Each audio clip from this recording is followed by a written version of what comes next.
Good morning, everyone. It's Rollie with Chatting with Wisdom. So welcome back to another Chatting with Wisdom. For those of you who don't know who I am, my name is Rollie Allaire. Gigodo Migwin is my spirit name, and I'm your host of Chatting with Wisdom.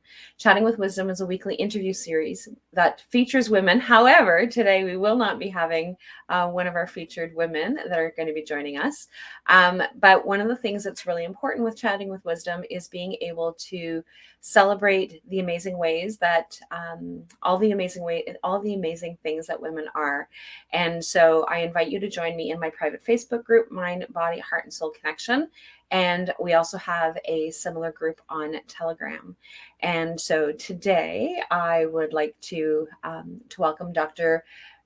I should have actually asked you the pronunciation. So Dr. Varun Gandhi, did I say that correctly?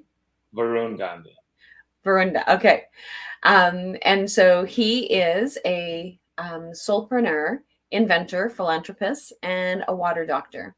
While slaving in a career that he didn't care about, he started feeling these pains in his solar plexus. The pain became unbearable in 3 months. Several times he would ask, "What is this pain telling me?" Every time one question would pop up, "Why are you still working at this job?" It was justified with many stories until it wasn't enough. He quit his job and began a journey into the world of soulpreneurship. Lost no purpose, no ideas, and no direction. He didn't have a clue and didn't want to admit it. Thus began an exploration, an adventure for the caterpillar towards the blossoming into a new butterfly. So welcome. How are you? Doing fantastic. Thank you so much, Rollie. Love and abundance, everyone. And to you.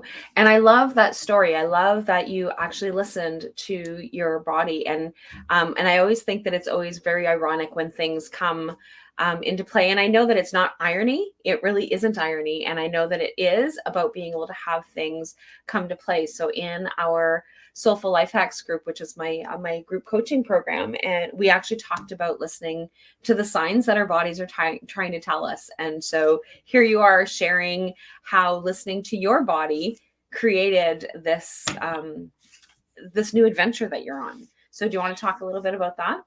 Yeah, definitely. So, uh, the way it began was the way my journey into me listening to my body was that pain in my solar plexus.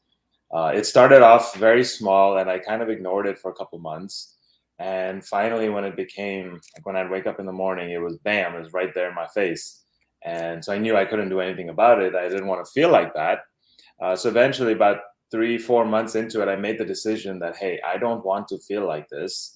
Let me do something about it. So then I started asking questions. Uh, and to be honest, at this point, I was very unconscious. So this whole process of asking questions happened kind of unconsciously. I wasn't really thinking about it, but it just happened in the background. And one of the answers I got was that, why are you getting up to go to this job that you don't really care about? Even though your bills are paid, even though you're making enough money to live a comfortable life, I felt at that point that there was something else out there for me and that this job wasn't it. And that thus began this exploration. And the thing is, it's funny how it works because I'd received signs even earlier than this one, but I didn't pay attention to it.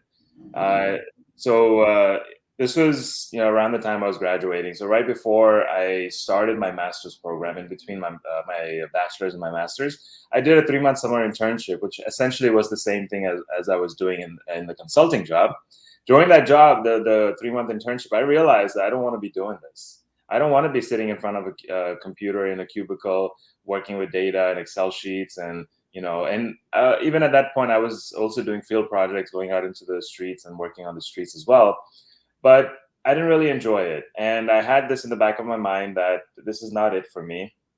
And because of this feeling, I went from a master's to a PhD directly. And so instead of staying in school for a year for my master's, I stayed in school for 5.5 years for my master's and my PhD.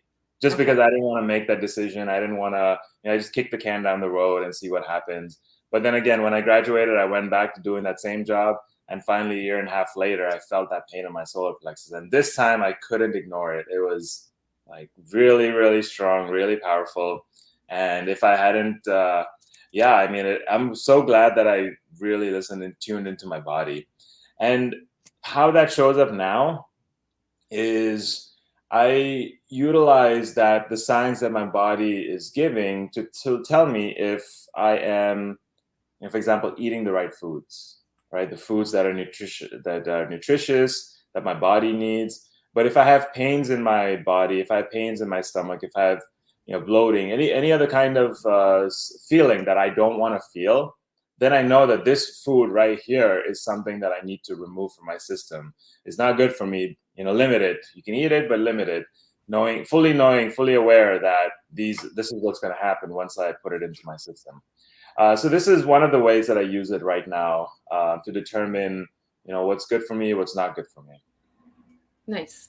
And I really like that. I like how you actually have learned to be able to tune in. And the other thing that you said that was really interesting, that I think that a lot of people forget, is that you chose to you may still choose to eat it consciously, knowing what the outcome potentially is going to be. So if there's something, because people are like, yeah, well, I don't want to have to give up all of these things, or I don't want to have to, but it's about being able to have that conscious understanding of, if I do this, this is what's going to happen, and my body is going to react in such a way. And so I really love how you're pointing that part out, because it doesn't mean having to eliminate it entirely. It just means knowing what's going to happen if, right? Yeah, exactly. And like, for example, coffee, or like potatoes, for example. Potatoes gets me bloated. So anytime I eat potatoes, I see potatoes, I'm like, okay, I know how I'm going to feel. So prepare my body, prepare myself that at some point in the night, tomorrow morning, I'm going to have some kind of bloated sensations, going to have some kind of pain in my stomach. So be prepared for it. Enjoy the meal right now. That's one thing. Don't shame yourself while you're eating it. Enjoy the meal right now. And then later on, just be like, in terms of coffee, is something that I'm working on giving up.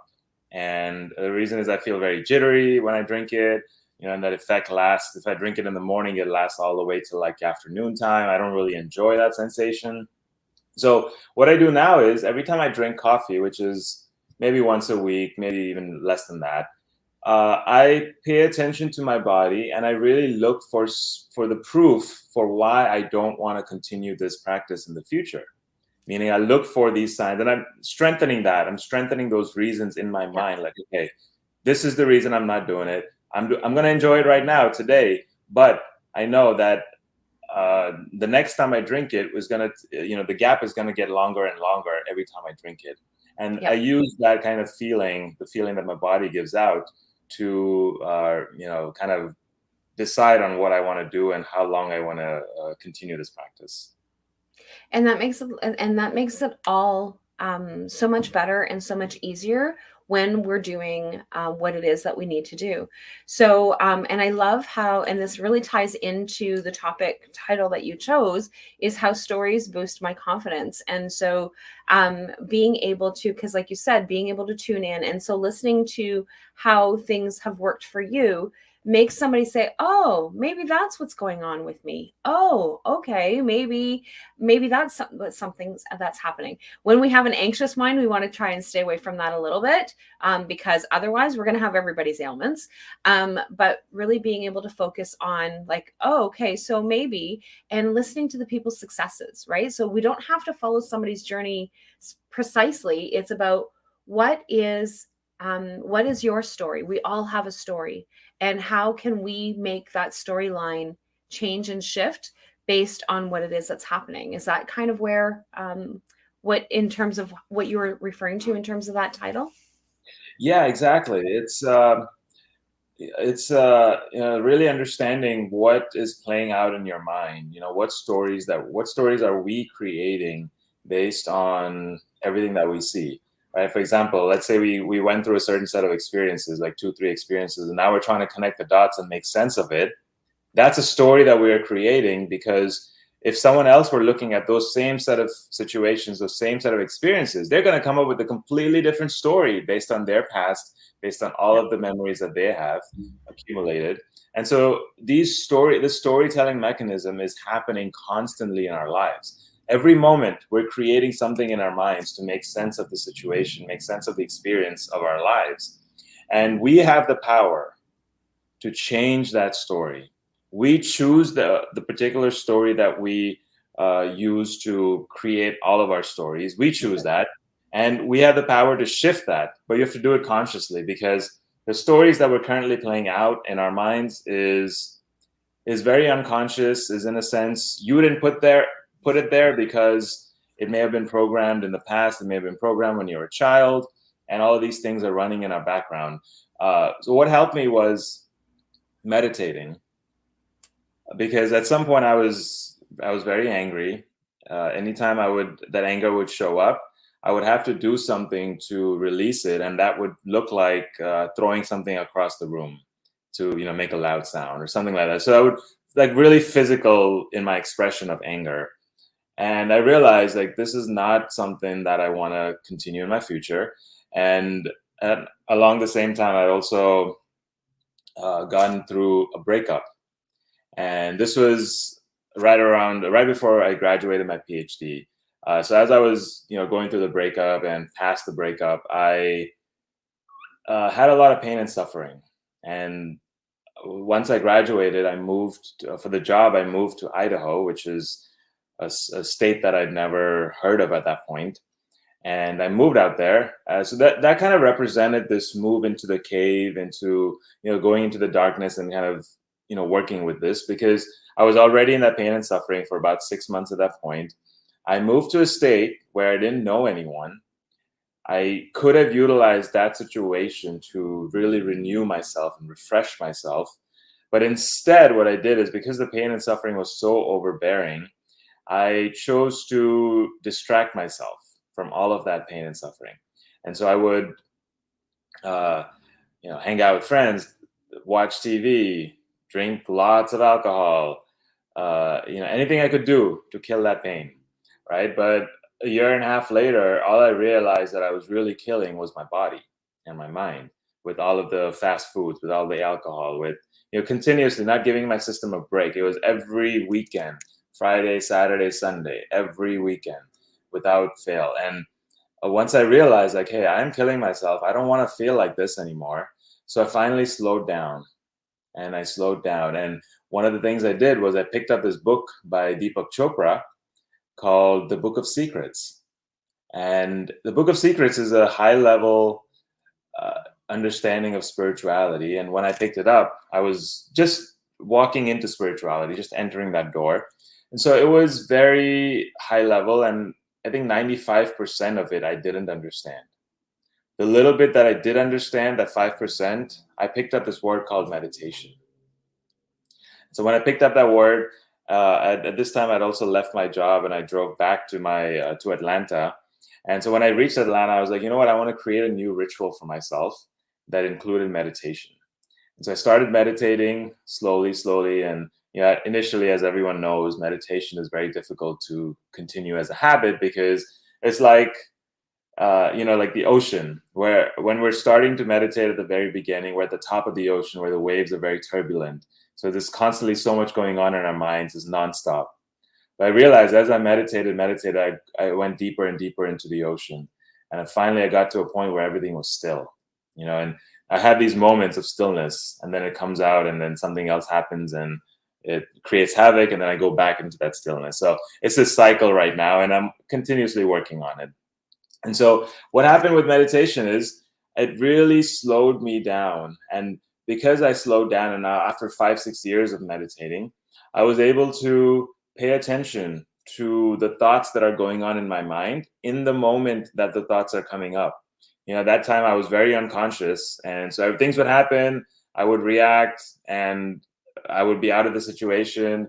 And maybe a few months later, I'd realize, oh, that thing that happened back then, I could have done something else about it. I could have done it better, things like that. So meditation really helped me slow down. And instead of reacting to something, I could actually respond by taking a pause and taking a break.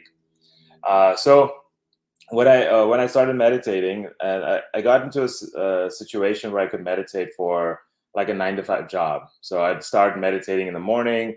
I'd take a break in the afternoon, in the lunchtime, and then I'd again have a second session in the afternoon. during these times, I was able to really understand how we are always creating these stories. And that thought came in my mind because I was meditating. Otherwise, I don't think it would have. I wouldn't have understood it the way I do it now.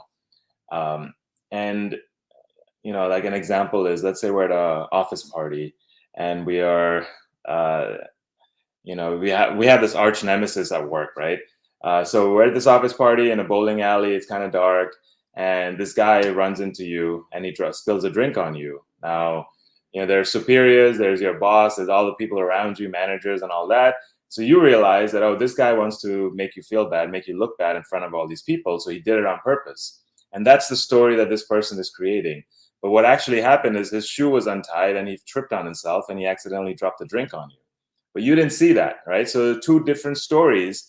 And because I was in this mindset that, oh, this guy is, always after me, he's always wants to do something bad to me. So I created a story based on that. Whereas what actually happened was something totally different. But in my perspective, that didn't show up at all. And so this is the power of storytelling. Now I realized when I was, in terms of confidence, right? When I was at the job, when I was going through my PhD, I had this story of that I'm not good enough, that I'm, my addition to this world is not valuable, right? And I had that kind of mindset going in. And so when I slowed down, when I was meditating, I kind of understood what I was doing to myself. And sometimes it happens even right now where I, talk about or respond to situations and from that sense. And so it's a constant work. It's constantly paying attention to myself, constantly, understanding where is this thought coming from. And then when I understand that, I can then do something about it. So this is how stories have boosted my confidence. And in the last about 6 months to a year, I have been like this situation, going live, talking in front of cameras, in front of people. About a year ago, I'd have a very difficult time doing this. I'd get nervous, I'd be sweating in the wrong places, and I wouldn't be able to even get out a sentence, because what happens in these situations, I've realized, is that my conscious mind goes for a hike. And so all of my thoughts, everything just comes up from my subconscious, and I'm just like a bumbling idiot at times. So I've had to really slow down, and meditation really helped me to be in the moment, to enjoy it, and in these situations and interviews, to be able to really answer the question, listen to the question and then answer it based on what's needed in the moment. I wasn't able to do that in the past.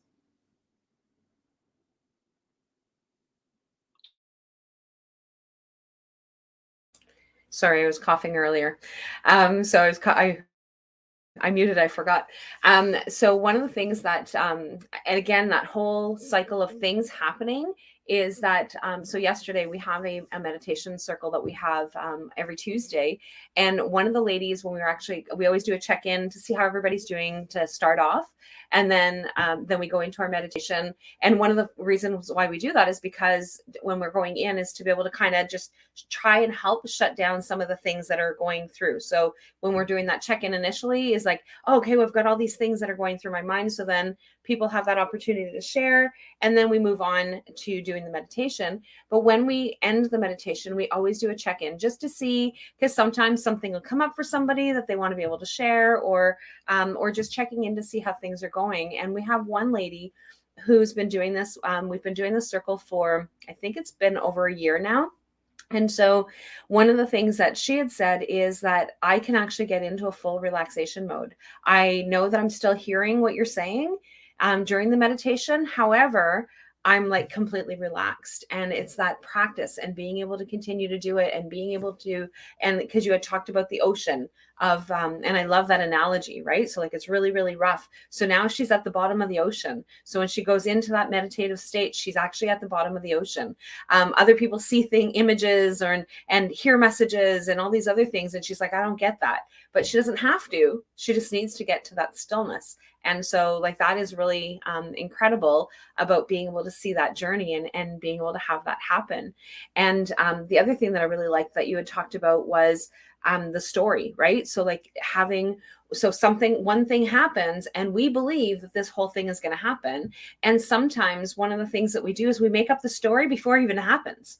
So we have this storyline that's happened and we didn't even talk to the person. So we don't even know if the person is going to react the way that your whole story has actually happened as to what it is that's going to happen. And it may be something that be completely opposite to what it is that is going on in your own mind.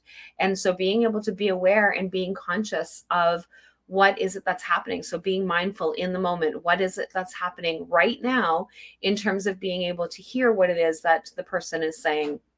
What is it that they're saying, why, and then being able to then respond to like why, what, where, when, how is where we're able to give that response and having that opportunity of being able to get there. And so so I love that analogy. I love how you've been able to like really portray how things are going. And I hear that all the time. Oh yeah, you go live all the time. Doesn't mean that I don't get nervous. Doesn't mean that, and it depends on where I am, who I'm going to be meeting with, what is it that's going to happen.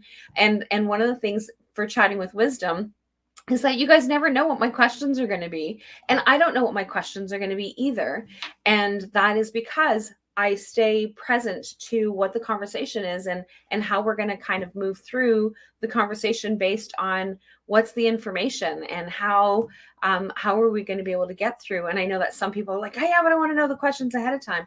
The questions ahead of time make it so that it just becomes more stressful, because then it's like, oh, well, we didn't ask that question, or we didn't, and how this happened where I started just doing it. Because initially it was like, I have this list of questions and I'm going to ask the person.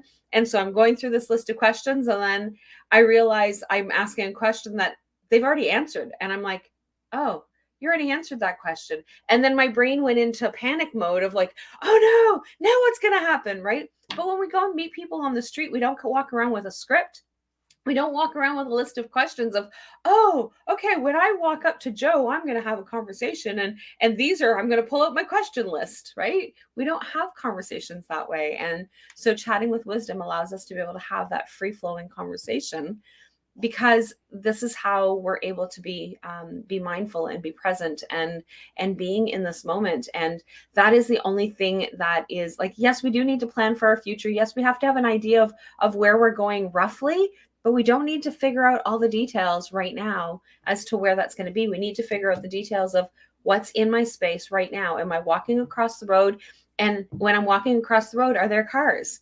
Right? Like that is what we need to be focusing on more than what are all the fine details. Like, yes, I want to be able to, like, my goal is to be able to buy a property on the beach and be on the water 24/7. And so that's my long term, but I don't need to figure out all the details. I just need to figure out, what am I doing right now? What am I doing in the present moment right this second? And how am I going to be grounded? And what's my next step as to what I need to do right this second, right? Yeah, that's so true. And to your earlier point about how we have these stories playing out in our mind, and then when, like for example, we'll think about, oh, I don't want to say this thing that I did to my parents or my sibling or my spouse, because they're going to judge me in a certain way, and so we hide this truth for 10, 20, 30 years, and then finally when you get to it and you tell them the truth and be like, oh, you should have told me this a long time ago. Everything would have been, but then we have all these stories created in our mind based on how we think someone else is going to react or respond to what we tell them, right? And I think that's a very interesting situation that people put themselves in, where if they just drop that story or change the story, they could really move out of the conflicts. They could really move out of situations that make them uncomfortable and go into situations that bring them ease.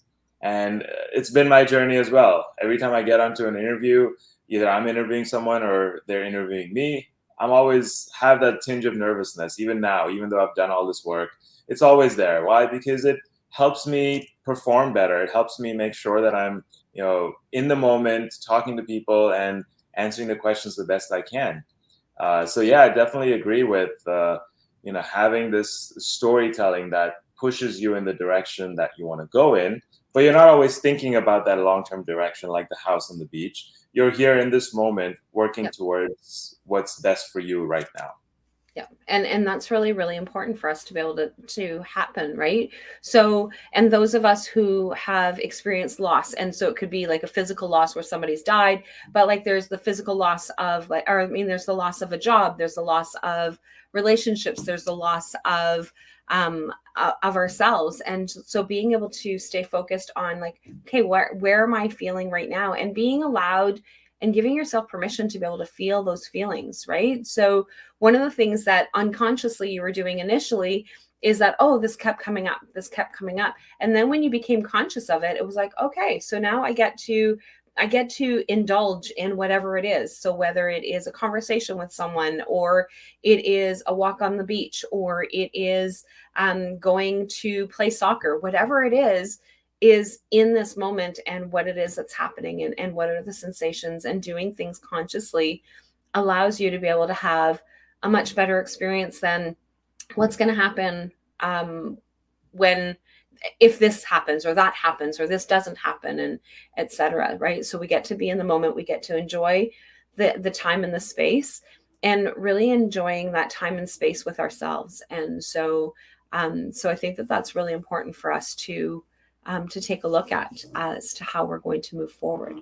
So one of the things that that you were talking about is how stories have boosted your confidence, but you also mentioned how we can do this in 2022. How can we make this happen in this year, in terms of being able to increasing our confidence level in doing whatever it is that we want to be doing?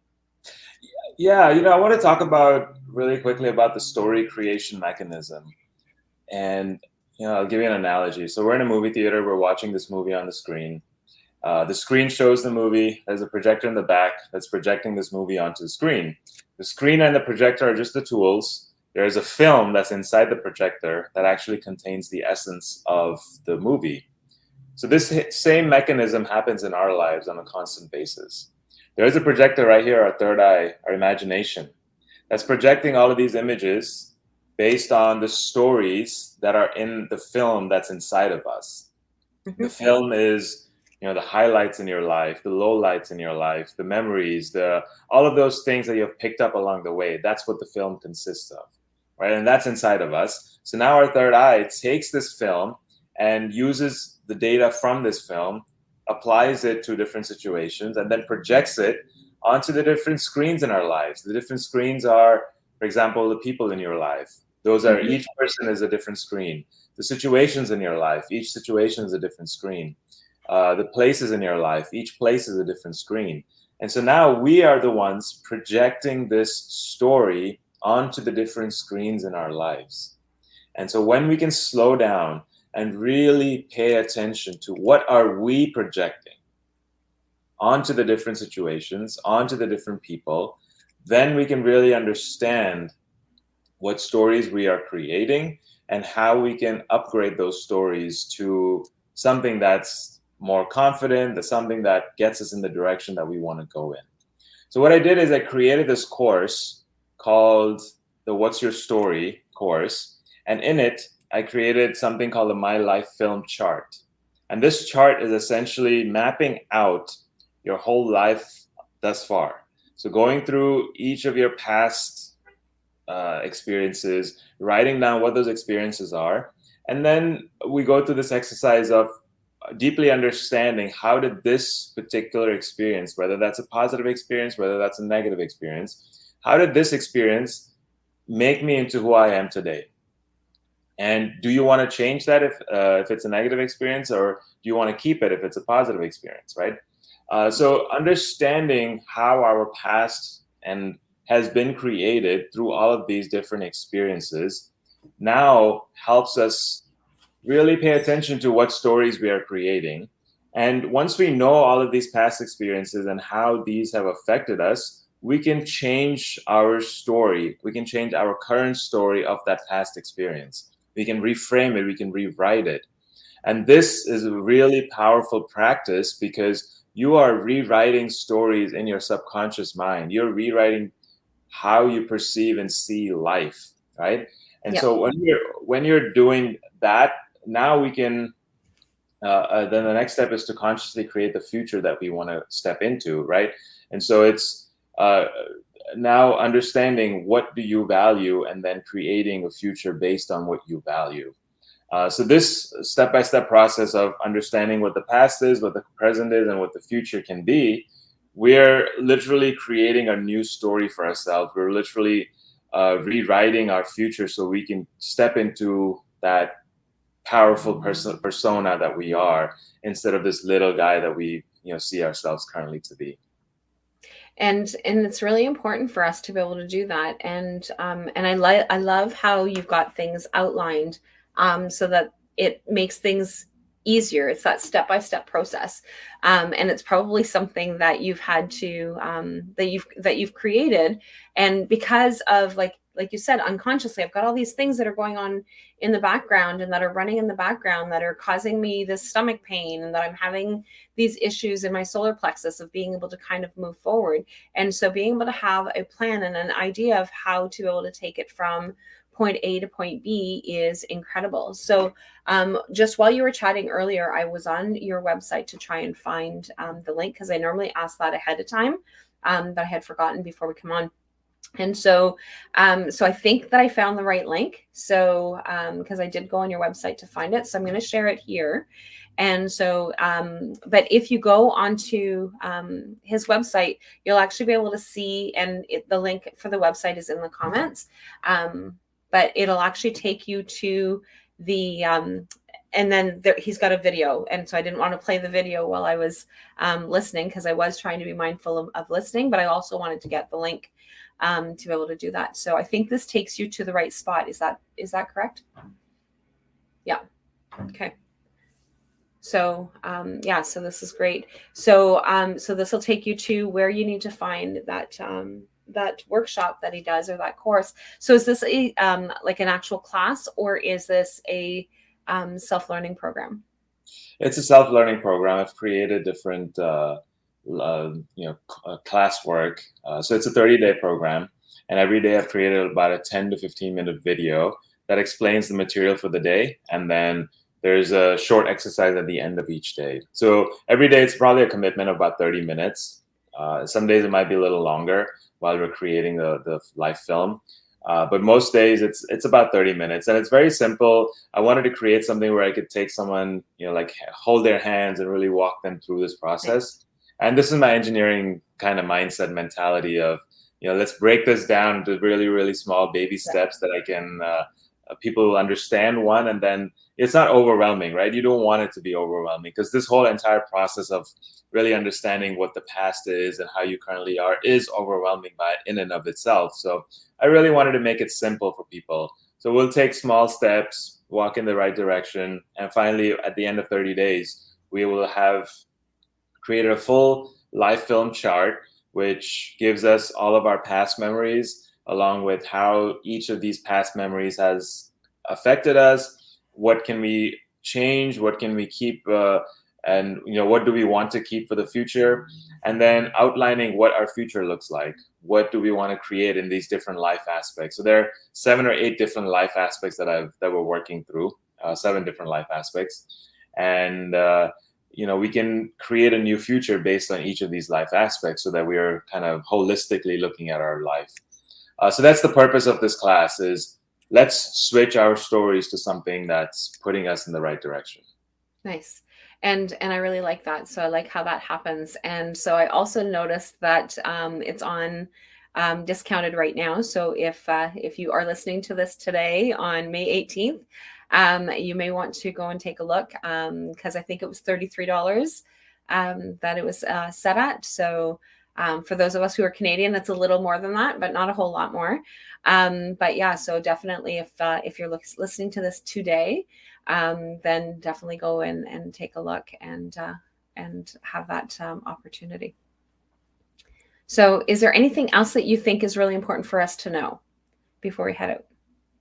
Yeah, one thing I'd say that's a little, that's not related to storytelling, but I think it's an essence of life, and that is to drink water. So the part of my title is water doctor, right? So my PhD, the way it originated is my PhD is in water engineering. So the water that comes into our house for drinking, that's kind of what I was looking at throughout my PhD. Well, now what I do is I've modified that and changed the story around the term. And I'm saying instead of the engineering aspect, I'm just reminding people to drink water. The reason I do that is, I read this book called Our Body's Many Cries for Water. And it's written by this Persian doctor who was thrown in jail in the late 80s, early 90s during the revolution. And while he was in jail, he saw the prisoners that were fatigued.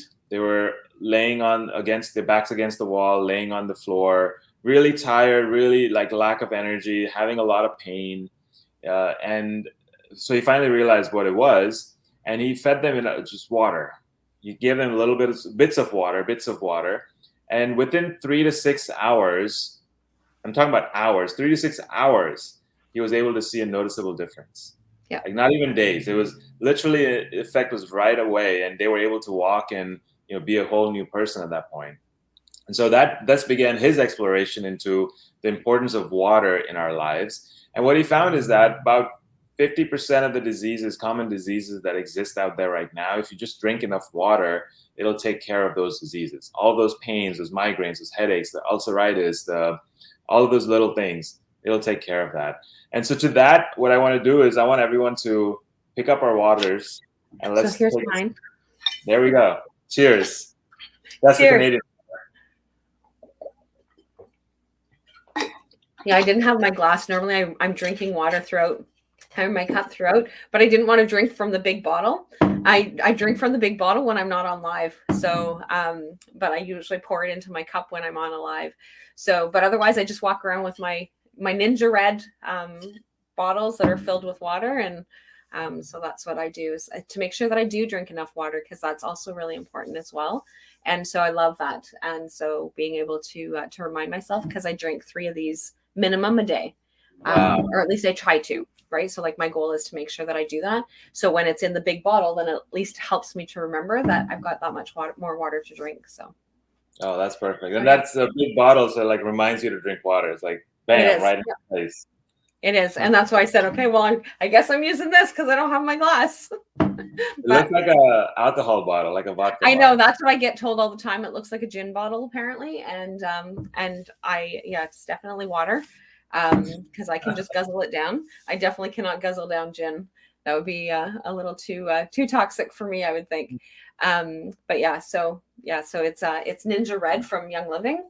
And so I drink it from the bottle. So it's red typically. So people, when it's red, people think that it's wine.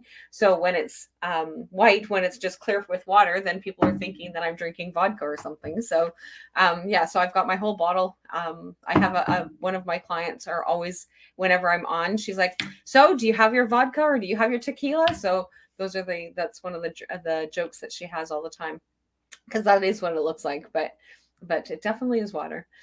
So thank you so much for joining me, and thanks so much, and looking forward to hearing others who are going to share their stories about how this experience has really worked for them. So definitely the link is in the comments. And for those of you who are catching this on the podcast, if you go to the description of the podcast, we'll have the link of the website link, and then you can definitely find it from there. So thanks again. And I will be back next week for Chatting with Wisdom.